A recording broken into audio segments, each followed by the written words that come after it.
ubundi umwana akura bitewe n'ibyo yagaburiwe. Nimuri kuvuga ngo gakiza kubu ntacyo kamaze, nuko ibintu abana bari kugaburirwa mu nsengero ntabwo ari bibakomeza, si bibatinyura nibibabuza kuva mu byaha, ahubwo baragaburirwa indyo ituzuye. Niyo mpamvu mubona nabo babigendamo uko babyumva. Nashakaga kwibutsa abakozi b'Imana inshingano twahawe ko ari ukwamamaza inkuru nziza y'ubwami, hanyuma tukavuga iby'ubwami. Ariko ubu ngubu mu bihe tugezemo, umuntu arakwanga ugahita ugwa, umuntu yakuvuga ugahita ubivamo, abantu barahura n'intambara bakihakana Imana kuko nta by'ubwami barimo barabwirwa. Akajya ati iryamire wisinzirire wirira abana na ba nyina humura, ariko akatwibagiza abo turi kujya gushyingura. Maze twaranze kujya mu rusengero turi bazima tukahajya turi imirambo kandi twarahoraga ku mucanga, ariko sindabona intumbi bajyanye ku mucanga ngo bajya kumusezererayo, bose baza mu rusengero. Ndabashohoje mu izina rya Yesu Kristo w'i Nazareti. Abakunzi ba M.Charlene official, nizere ko mumeze neza kandi mukomeye. Nizere ko amahoro y'Imana akomeje kugwira ndetse no kuganza mu buzima bwanyu.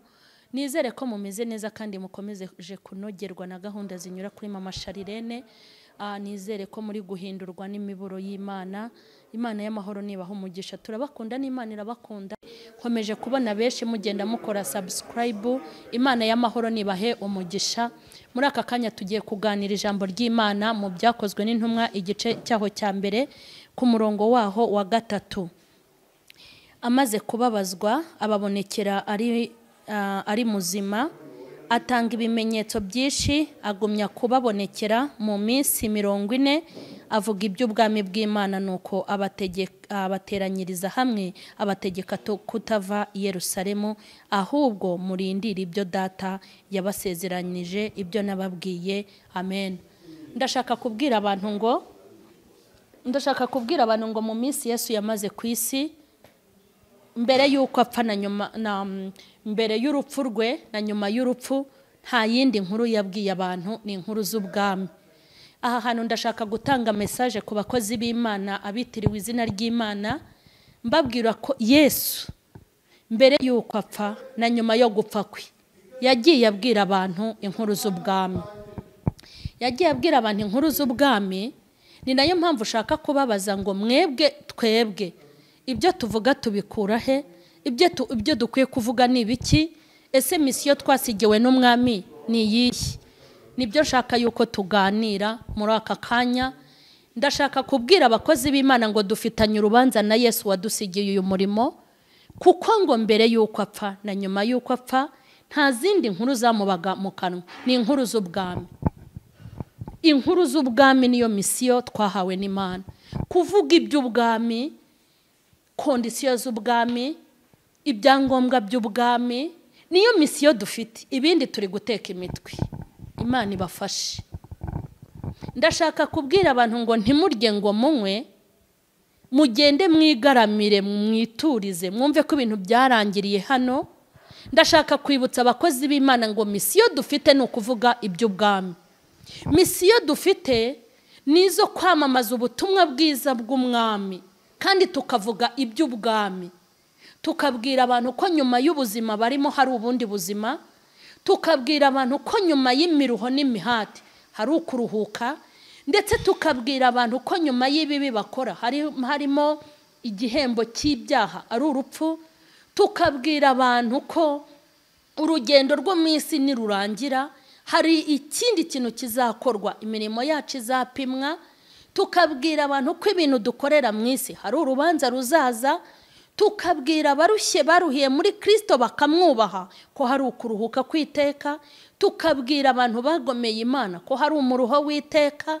Dukwiye kuvuga inkuru z'ubwami kandi tukavuga inkuru z'umwami. Yesu ngo afata iminsi 40 ajya ku musozi, atangira kuganiriza abigishwa iby'ubwami. Haleluya. Mureke mbabwire, umuntu wese wabwirijwe iby'ubwami umutima we ukumbura umwami. Umuntu wese wabwiwe inkuru za Yesu, nta zindi nkuru zimunogera, nta n'ibindi bintu bimunyura mu mutima we usibye gukunda Yesu. umuntu wabwiwe iby'ubwami aharanira kuzabujyamo. Umuntu wabwiwe kugira neza kwa Yesu aharanira kuzagira gute, aharanira kuzabonana na Yesu.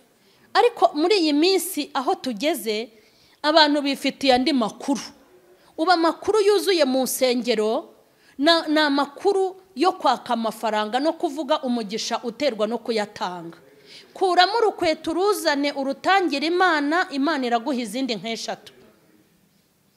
Abantu barimo kwigishwa ukuntu bagomba kubona amamodoka, ukuntu babona amaviza, ukuntu babona za diplome, ukuntu bagiye gukorerwa ubukwe nubwo bamaze imyaka myinshi, ukuntu bagiye kuzamurwa mu ntera, ukuntu bagiye kurira indege, ukuntu bahawe igitangaza, ukuntu bahawe urubyaro, ukuntu bahiriwe n'urushako, ukuntu bahawe abagore beza n'ukuntu bahawe abagabo beza, ukuntu bahawe za vewiti, ukuntu bahawe imiturirwa. Nizo nyigisho ziriho, niyo makuru y'ubwami. Ariko abantu bakirengagiza ko hari abantu bagiye i Burayi kandi batajyanywe n'ayo bize.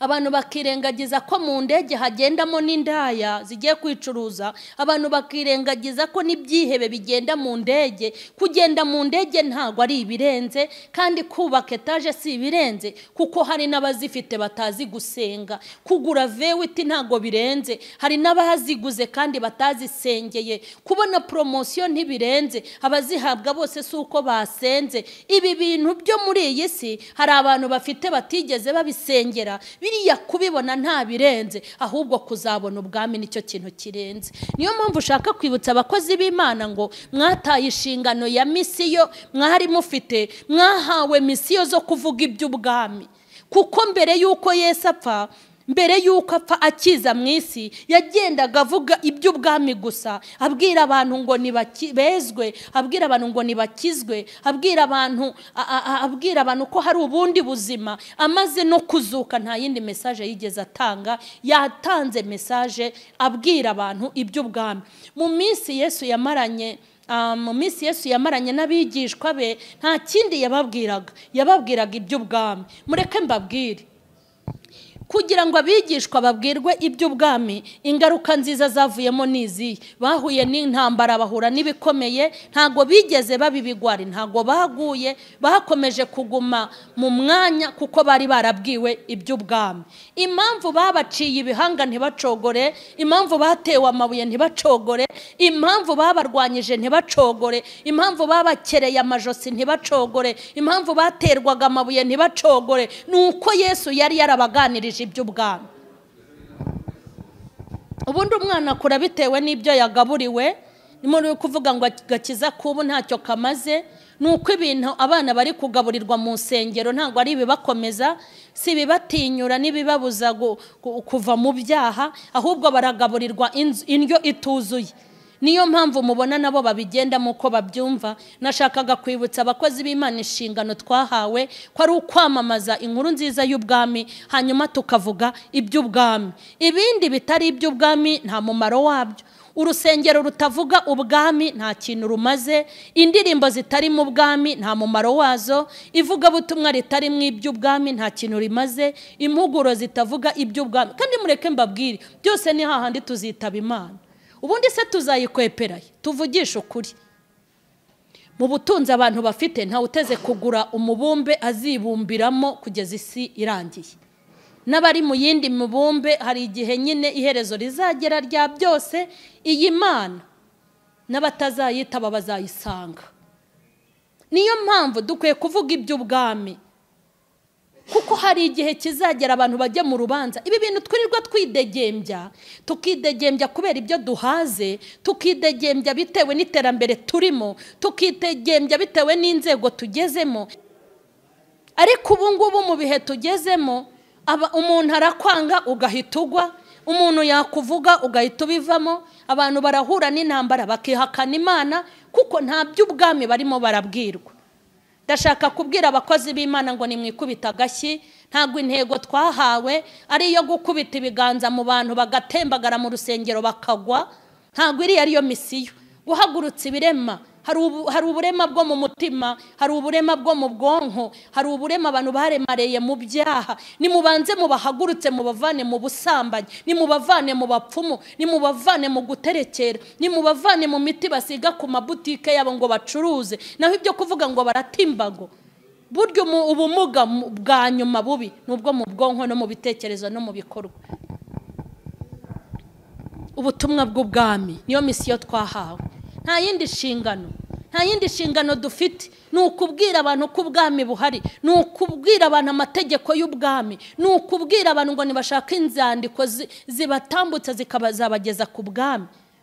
Ibindi turi inyuma y'umurongo, nta kindi twahamagariwe. Ni ukubwira abantu bagakizwa, ni ukubwira abantu ko hari Yesu uruhura, tukabwira abasambanyi bakava mu busambanyi, tukabwira abasinzi bakava mu businzi, tukabwira abantu ko hari umwami uruhura, hari umwami utanga izina rishya, hari umwami utanga icyerekezo, hari Imana ifite imbaraga, hari Imana igira neza, kuko niyo misiyo yose twahawe na Yesu. Nimusubire kuri misiyo, nimusubire kuri misiyo, nimwubahirize misiyo twahawe na Yesu yo kubwiriza abantu ubutumwa bwiza. Maze abakirisitu nabo baragiye bararisha kabisa. Bararisha, barimo bararisha, ukabona babwiwe ibintu buzuye umwuka. Uruzura umwuka wera gute umaze mu rusengero imyaka 10 muri ghetto yawe ucyuzuzamo inkumi? Bikumariye iki? Ubwo se ubufashwa n'iki buri guseka ukoma mu mashyi umaze gukuramo inda 7 ngo uraririmba? Barabaragira mu karisha. Igihe kirageze ngo abantu mukanguke muve mu byo murimo. Ese reka nkubaze ko bishop wawe cyangwa apotre wawe azunguka umufungo wamuhaye, wowe uzunguka iki? Yarakurindagije kukubwira ngo Imana igukoreye ubukwe. Ese ubundi uba wumva wowe ubukwiriye? Ngo Imana ikuzamuye mu ntera, ikomeze kuzamure mu ntera kugira ngo ukomeze usahure ikigukoreramo? Ngo Imana iguhaye promotion, ngo Imana iguhaye urugo rw'umugisha, ubwo se uba wumva wowe urukwiriye? Ibintu byo kuragirwa tubivemo, ibintu byo kurisha tubireke, dukanguke tuve mu buyobe no mu bujiji. Mutazicuza amaturo mwirirwa mutanga, mutazicuza ibya 10 mwirirwa mujyana. Mutazabwira Imana uti natanze amafaranga, nagutangiye amafaranga ngatanga ibya 10 n'amaturo, kavuga iti ntayo nabonye. Narahanuye iti sinigeze nkubona, navugaga ubutumwa ntabyo nzi. Nimuze duharanira ubwami kandi dushobozwa byose na Kristo uduha imbaraga, tumwaka imbaraga koko. Ubwami burahari, ubwami burahari, kandi tugomba gushaka ubwami tukiri muri ubu buzima. Abantu bikomeza kuturagira kugira ngo badukuremwe amafaranga, bikomeza kudutuburira no kutubeshya. Kiza ubugingo bwawe, uharanire kumenya amategeko y'umwami, uharanire kumenya ibyo umwami akunda. Maze ngo Yesu yicara iminsi 40 mbere yuko agenda, abanza kubaganiriza iby'ubwami. Ndumva shaka ko dusenga. Ibimenyetso bigaragaza kuza kwe birihuta gusohora, ariko shitani ni umugome. Ijuru adashaka ko turijyamo yaribayemo disi. Uzi ukuntu shitani atwereka ko dufite igihe akatwibagiza imodoka izagusekura ejo? Uzi ko shitani akubwira ngo ufite igihe akakwibagiza ko muri wowe hari uburwayi buzakwica? Shitani atwereka ko igihe gihari, agakomeza kuduhungiza, akatwereka viziyo, akatwereka style, akatwereka ibigezweho, akatwereka aho isi igeze, akatwereka iterambere, akatwereka abana bakeye, akatwereka amabogari, akatwereka ibyo kurya byiza, aho gusohokera heza, akatwereka icyangwe, akatwibagiza ko ibimenyetso bigaragaza kuza kwa Yesu byihuse gusohora. Harimo kutuzubaza, haratuzanira iterambere n'ibigezweho n'ibindi bintu, akatuzubaza, agakomeza akaduhungiza, akatubwira ngo igihe kirahari kandi kirimo guhita, akanatwibagiza abo turi kujya gushyingura rusororo. Araduhungiza akajya ati iryamire wisinzirire wirira abana na ba nyina humura, ariko akatwibagiza abo turi kujya gushyingura. maze twaranze kujya mu rusengero turi bazima tukahajya turi imirambo kandi twarahoraga ku mucanga ariko sindabona intumbi bajyanye ku mucanga sha ngo bajya kumusezererayo bose baza mu rusengero akwereka ukuntu uri icyuki akakwereka n'ukuntu ufite ikibero cyiza utakwirwa mu isanduku ariko disa akakwibagiza ko hari igihe uzajya muri koma wapfuye Satani ukuntu ari kuduhemukira uzi kujya gushyingura mugenzi wawe akakubwira yuko wowe ukoze mu cyuma utazapfa ariko buryo ugiye gushyingura inshuti yawe uhavana gahunda uvuga uti nanjye ejo bazanshyingura reka ngabanya abakobwa ntendeka reka abana maze kubyara mbiteho aho mugenda mutera inda hose ahandi na babandi ujye ubwira uti singewe utera inda njyenyine sinwita simbyara simbyaza nta nubwo ndera ayiwe Yesu we ayiwe Yesu we ayiwe Yesu we birababaje Shitani arimo kuduhungiza akatubwira ukuntu turi abasitare di akatubwira ukuntu turi ibyamamare akaduhungiza akatubwira ukuntu dukurikiranwa n'abantu benshi akatubwira ukuntu hano dukandagiye badukomera mu mashyi akaduhungiza ariko akirengagiza akaduhuma amaso ntitwibuke ko n'abasitare bapfa maze za ndirimbo twapinze z'Imana twishakira injyaruwa tukazitesha agaciro ariko iyo bagiye gushyingura umuntu sindumva bashyiraho indirimbo z'injyaruwa kukiri yose wumvise injyaruwa zihaboneka n'abatazi kuririmba barabyiga ayewe we mureke mbabwira ikintu cyanteye agahinda uzi kugira ngo ubeho uri umuntu utarakandagira mu rusengero kuva wabaho bakahakujyana uri umurambo ubundi ni umuhango nyine uzi kugira ngo ubeho utazi gucuranga indirimbo z'Imana hanyuma mu gihe cyo kugusengera bagacomekamo indirimbo z'Imana bakuririmbira uwapfuye utacyumva mu rusengero mwahaje muri bazima mwaje mu rusengero muri bazima bakazabazana mwapfuye ariko mwanahaje indirimbo z'Imana se mwazumvise batazazi kuririmbira utacyumva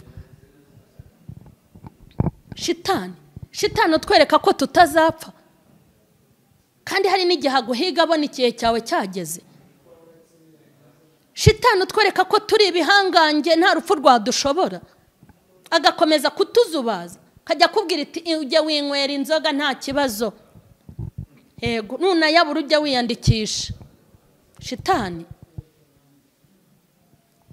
Imana idutabare ibi bintu mba ndi kuvuga mbabaye nyine binashobotse ko nabibatera mu rushinge mukabikurura nk'uko mbikurura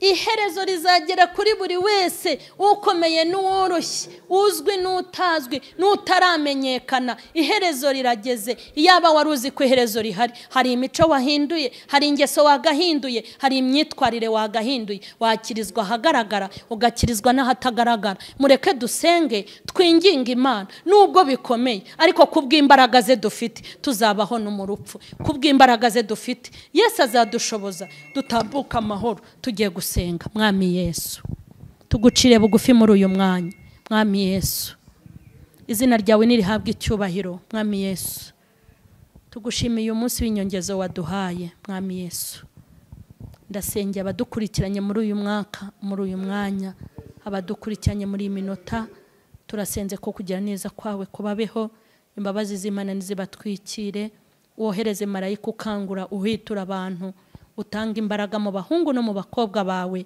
ugirire neza abo wahamagaye bagukomokaho izina ryawe niryamamare abantu bagihumeka ubwami bwawe bugere kure abantu bakiri ku isi ukomeze kugirira neza abantu bawe ndabasengeye ubu butumwa nibugere kure imbaraga zawe zigira ibyo zirema kandi gukomera kwawe kwigaragaze weze ubugingo bw'abantu bawutanga gakiza mu batagafite ugabanya umubare w'abarimbuka wongera umubare w'abajya mu ijuru ndasenze kugira ngo ushyigikire ubutumwa bugere kubo bwagenewe kandi umurimo we n'icyo ushaka gukora byose byubahwe urakoze ndagushimye icyubahiro n'ikibi cyawe mu izina rya Yesu amen ndabashimiye mu izina rya Yesu mbifurije amahoro masa n'amahirwe kugira ngo mukomeze murebe kandi mwigishwe iby'ubwami.